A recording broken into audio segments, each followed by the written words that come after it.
Welcome students. Last लेक्चरमध्ये आपण पार्च्युरेशन आणि लॅक्टेशन हा भाग पाहिला होता.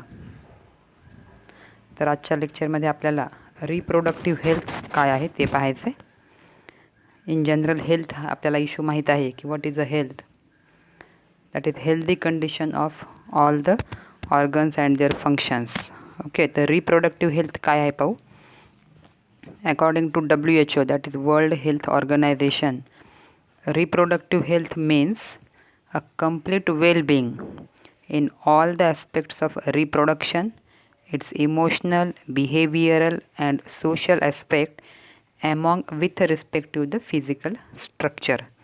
तर या ठिकाणी फक्त त्याचे फिजिकल स्ट्रक्चर म्हणजे आता रिप्रोडक्टिव्ह सिस्टीम जी आहे त्यामध्ये येणारे जे काही ऑर्गन्स आहेत हे तर फिजिकली फिट असावेतच. त्याशिवाय रिप्रोडक्शनच्या संदर्भात जे काही इमोशनल, बिहेवियरल किंवा सोशल ॲस्पेक्ट आहेत, जे काही मॅनर्स आहेत त्यांच्यामध्ये सुद्धा कंप्लीट वेलनेस असणं त्याला रिप्रोडक्टिव्ह हेल्थ असं म्हटलं जातं आहे. Reproductively healthy society is that having. आता रिप्रोडक्टिव्ह हेल्थ ही एका पर्सनची झाली, तर हेल्दी सोसायटी कशी ठरवल्या जाते तर physically and functionally normal reproductive organs. जी सोसायटी आहे, जो ग्रुप आहे त्यामध्ये जे काही रिप्रोडक्टिव्ह ऑर्गन्स आहेत ते फिजिकली आणि फंक्शनलीसुद्धा नॉर्मल आहेत and normal emotional and behavioural interaction among them in all sex related aspect. त्यांच्याशी संदर्भात असणारे जे काही भावनिक आणि मॅनर्सफुल जे इंटरॅक्शन आहे हे जर हेल्दी असेल तर त्या सोसायटीला रिप्रोडक्टिव्हली हेल्दी सोसायटी असं म्हणायचं. Then important social goal of India is to attain the total reproductive health. जे काही आपल्या कंट्रीचे जे काही सोशल गोल आहेत त्यापैकी एक महत्त्वाचा गोल म्हणजे to attain total reproductive health. And India was first country in the world to initiate the action plans and programs at a national level to improve the reproductive health. तर वर्ल्डमध्ये India ही पहिली country आहे की जिने reproductive health ही improve व्हावी, maintain राहावी यासाठी काही ॲक्शन प्लॅन आणि काही प्रोग्राम्स हे नॅशनल लेवलवर चालवलेले आहेत.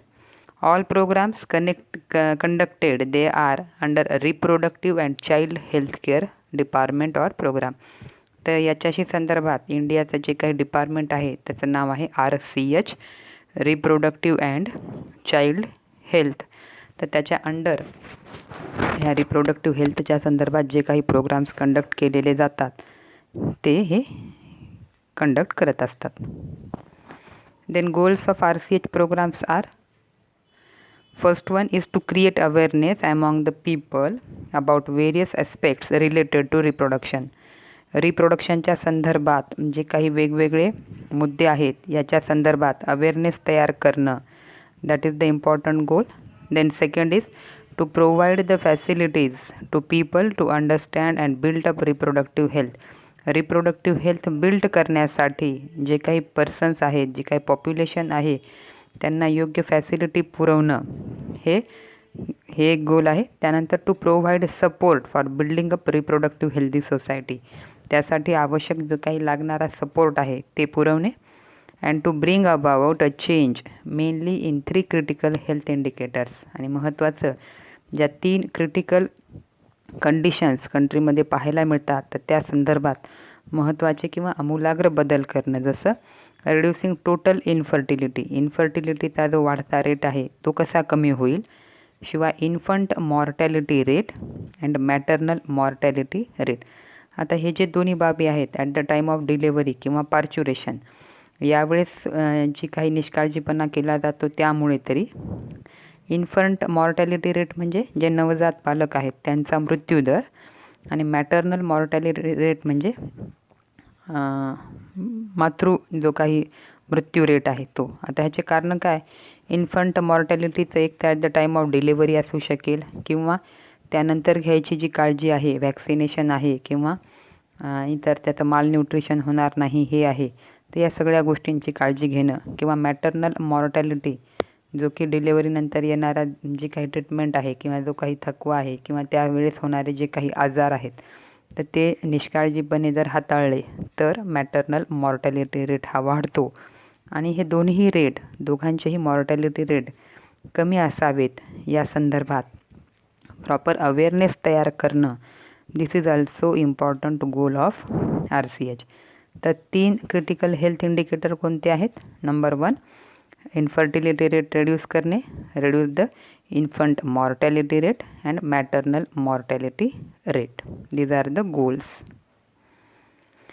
त्यानंतर goals of RCH can be achieved by following ways. मग आता हे जे आहे लोकांमध्ये अवेअरनेस निर्माण करणे किंवा त्यांना प्रॉपर सपोर्ट देणे, तर यासाठी कोणकोणत्या वेचा वापर केला पाहिजे की जेणेकरून हे गोल अचीव केल्या जातील? Number 1, by introduction of sex education in school. School should be encouraged to provide correct information to young ones. आता आपल्याला माहिती आहे प्युबर्टी एज ही साधारणतः 13 वर्षापासून ही येत असते. त्यामुळं त्यावेळेस जे काही स्कूल 9वी 10वीचे जे काही वर्ग असतील तर त्या यंग वन्स ज्या आहेत, जे स्टुडंट्स आहेत, त्यांना प्रॉपर आणि करेक्ट इन्फॉर्मेशन ही स्कूलमध्ये दिल्या जाऊ शकते. To give proper information about safe and hygienic sexual practices, sexually transmitted diseases, problems related to adolescence and information about reproductive organs. आता तो असा काळ आहे प्युबर्टीचा की जे रिप्रोडक्टिव्ह ऑर्गन्स आहेत त्यांची ग्रोथ होत असते. मग त्यावेळेस होणारे जे फिजिकल किंवा सायकोलॉजिकल बदल आहेत ते समजून घेणे, जे काही ऑर्गन्स आहेत ते त्यांचं हायजीन मेंटेन ठेवणे, ह्या सगळ्या गोष्टी ह्या स्कूलमध्ये एज्युकेट केल्या जाऊ शकतात. Then with the help of audio visual and print media, government and non government organization should create awareness about different reproductive aspect. बरोबर आहे. ज्या काही गव्हर्मेंट आणि नॉन गव्हर्मेंट ऑर्गनायझेशन्स असतात, वेगवेगळ्या संस्था असतात, तर त्यांच्याद्वारे ऑडिओ व्हिज्युअल म्हणजे आपण पाहतो लाऊडस्पीकरद्वारे किंवा काही प्रिंट मीडियाद्वारे वेगवेगळ्या ठिकाणी बॅनर्स लावून रिप्रोडक्टिव्ह ॲस्पेक्ट्सवर अवेअरनेस हे निर्माण करता येऊ शकते. मग त्यामध्ये एड्सची ॲडव्हर्टाईजमेंट असेल किंवा फॅमिली प्लॅनिंगची ॲडव्हर्टाईजमेंट असेल तर हे त्या ठिकाणी व्यवस्थितरित्या समजावून सांगितलं जाऊ शकते.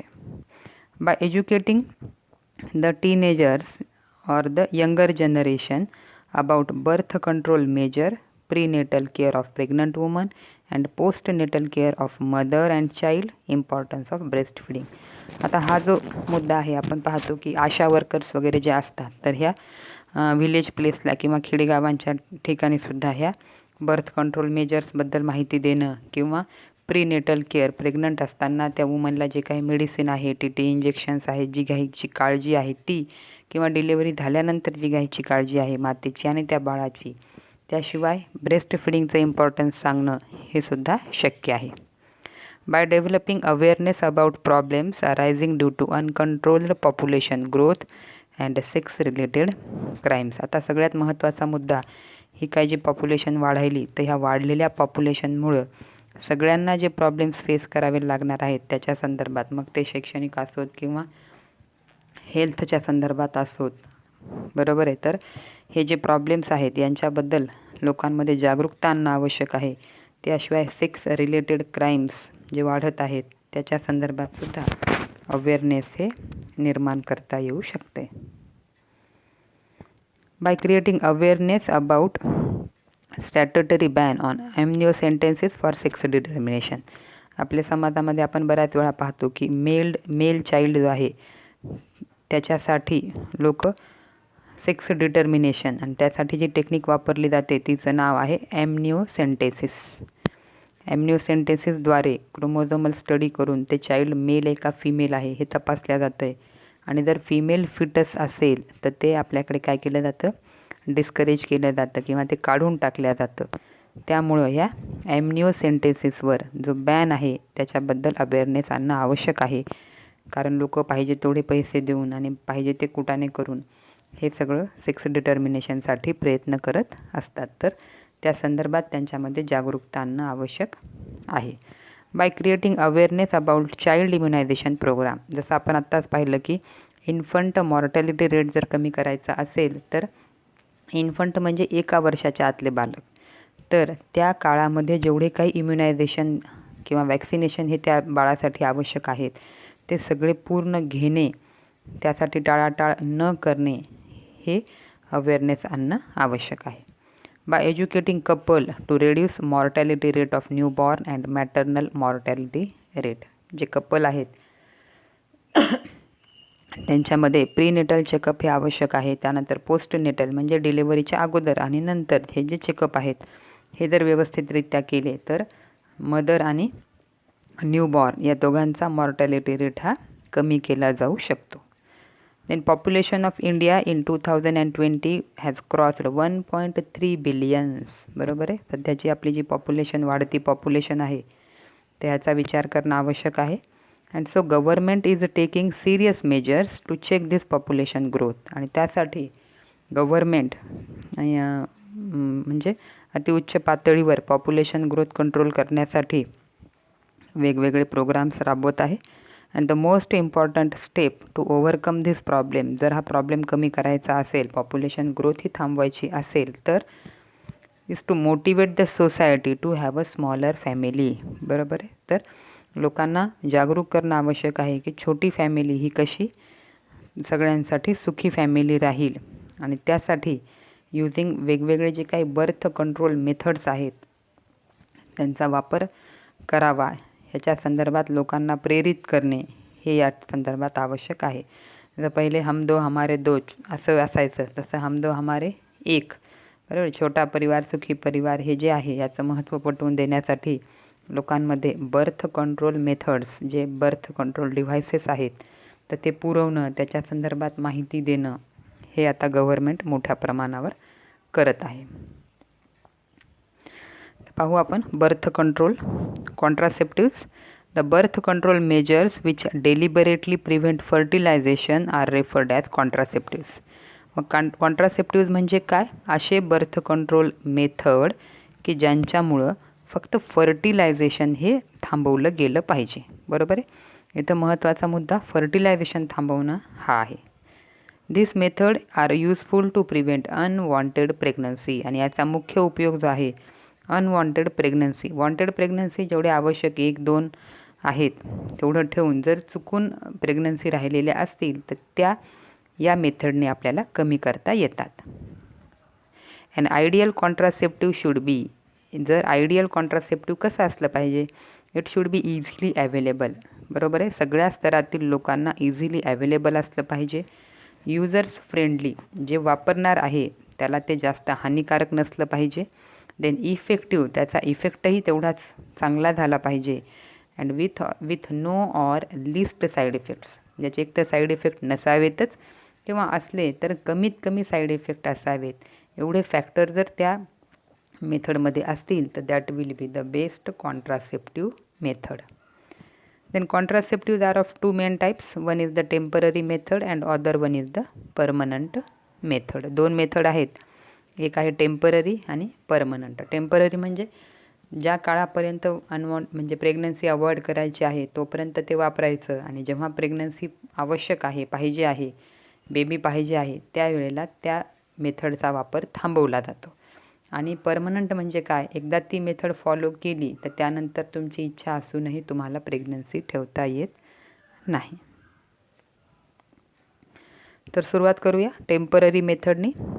These are of following types. पहिला प्रकार आहे नॅचरल मेथड और सेफ पिरियड और rhythm method. Okay. Natural method काय आहे बघू. In this method principle of avoiding chance of fertilisation is used.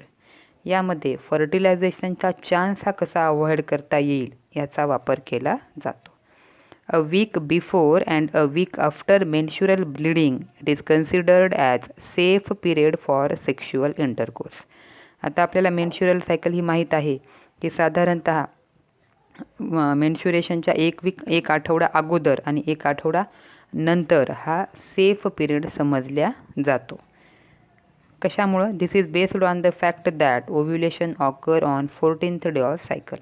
आपण सायकल पाहिली होती तर ओव्ह्युलेशन हे सायकलच्या 14th डेमध्ये होत असते, 14व्या दिवशी होत असते. बरोबर आहे. म्हणजे जर 1 तारखेला सायकल आलेली असेल, मेन्शुरल फेज ही स्टार्ट झालेली असेल तर साधारणतः 14 तारखेला ओव्हम हा रिलीज होतो. आणि हा ओव्हम फक्त एकच दिवस व्हायबल आहे. म्हणजे जर फर्टिलायझेशन एक तर 15व्या दिवसापर्यंत झालं तरच चान्स आहे, कारण त्याच्यानंतर फर्टिलायझेशनसाठी ओव्हम ॲव्हेलेबल नाही आणि त्यामुळं जरी संबंध आलेला असेल तरीसुद्धा फर्टिलायझेशन होऊ शकत नाही. आणि त्यामुळं मेन्स्ट्रुअल फेजच्या 1 आठवडा अगोदर आणि 1 आठवड्यानंतर का, कारण त्या ठिकाणी ओव्ह्युलेशन होईपर्यंत ग्राफियन फॉलिकलमध्ये हा ओव्हम असतो आणि त्यामुळं फर्टिलायझेशनचा चान्स हा त्यावेळेस नसतो. आणि ह्या मेथडला म्हणूनच सेफ पिरियड यावेळेस याचा वापर केला जातो, म्हणून या मेथडला म्हणायचं सेफ पिरियड. किंवा रिदम मेथड का म्हणायचं, कारण मेन्स्ट्रुअल सायकलचा जो रिदम आहे 14व्या दिवशी ओव्ह्युलेशन होणं, त्याचा वापर या मेथडमध्ये केला जातो, म्हणून या मेथडला म्हणायचं रिदम मेथड.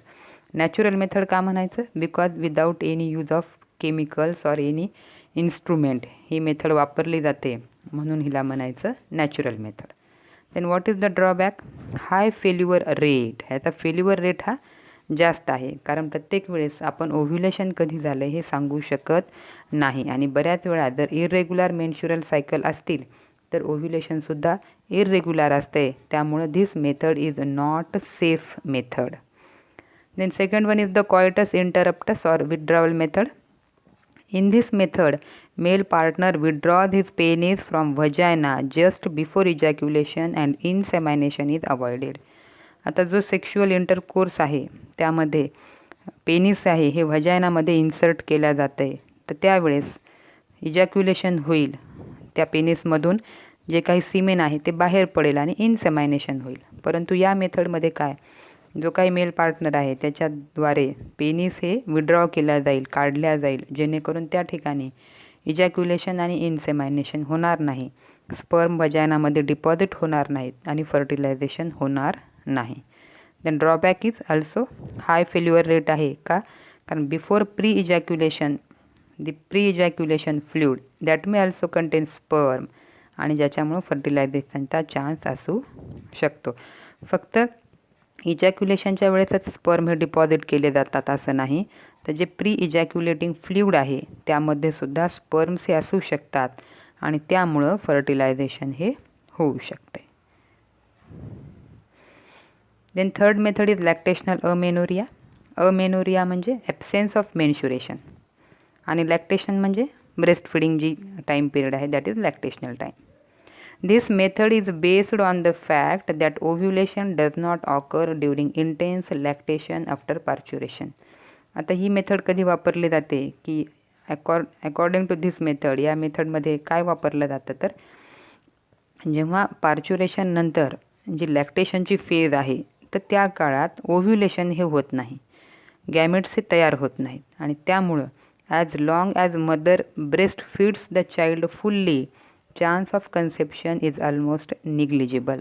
त्यामुळे जोपर्यंत मदर ही त्या बेबीला ब्रेस्ट फिडिंग देत आहे तोपर्यंत ओव्ह्युलेशन होत नाही आणि त्यामुळं फर्टिलायझेशनचा चान्स हा सुद्धा मिनिमम असतो. त्यामुळे या मेथडला लॅक्टेशनल अमेनोरिया, कारण मेन्सेस हे नसतात त्यामुळे गॅमेट्सही नसतात आणि फर्टिलायझेशनचा चान्सही कमीत कमी असतो. Drawback high chance of failure, again इथे सुद्धा आपण शाश्वती देऊ शकत नाही. Then fourth one is the chemical means. Chemical यामध्ये स्पर्मिसायडल वापरले जातात, स्पर्मला जे काही घातक असे केमिकल्स आहेत ते वापरले जातात. In this method chemicals like foam, tablets, jellies and creams are used by female partner. आता ही जी मेथड आहे ही फिमेल मध्ये वापरायची मेथड आहे, तर यामध्ये जे काही फोम म्हणजे फेस तयार करणारे क्रीम्स आहेत, टॅबलेट आहेत, जेली आहेत, तर ह्यांचा वापर केला जातो बिफोर सेक्शुअल इंटरकोर्सच्या अगोदर. If these chemicals are introduced into vagina they adhere to the mucosal membrane, they immobilise and kill the sperm. Sexual इंटरकोर्सच्या अगोदर ही क्रीम किंवा जेली हे घटक जर फिमेलनी त्याच्या व्हजायनामध्ये लावले, अप्लाय केले, तर त्यानंतर होणारे जे काही इन्सेमायनेशन असेल तर त्यावेळेस जे स्पर्म डिपॉझिट होतील ते ह्या ठिकाणी इमोबिलाइज, त्यांची मूवमेंट ही थांबवल्या जाते आणि हे स्पर्म किल केले जातात की ज्यामुळे ते ॲम्प्युलापर्यंत पोहोचणार नाहीत आणि गॅमेटसोबत ते फर्टिलाइज होणार नाहीत. बरोबर आहे, स्पर्मिसायडल, स्पर्म किल केले जातात म्हणून या मेथडला स्पर्मिसायडल मेथड असंही म्हणतात. It may cause allergic reaction, परंतु बऱ्याच वेळा या केमिकल्सची, या जेलीची ॲलर्जीही निर्माण होऊ शकते. Drawback, there is again high chance of failure. जर हे प्रॉपर अप्लाय करण्यात नाही आलं किंवा बिफोर इंटरकोर्स अप्लाय करणं आवश्यक आहे, आफ्टर इंटरकोर्स अप्लाय करून त्याचा काहीही रिझल्ट मिळत नाही. तर अशा पद्धतीने ह्या टेम्पररी मेथड्स आहेत. याशिवाय आणखी बऱ्याच मेथड आहेत ज्या आपण पुढच्या लेक्चरमध्ये घेणार आहोत. तर तोपर्यंत हे क्वेश्चन सॉल्व करा अँड थँक्यू.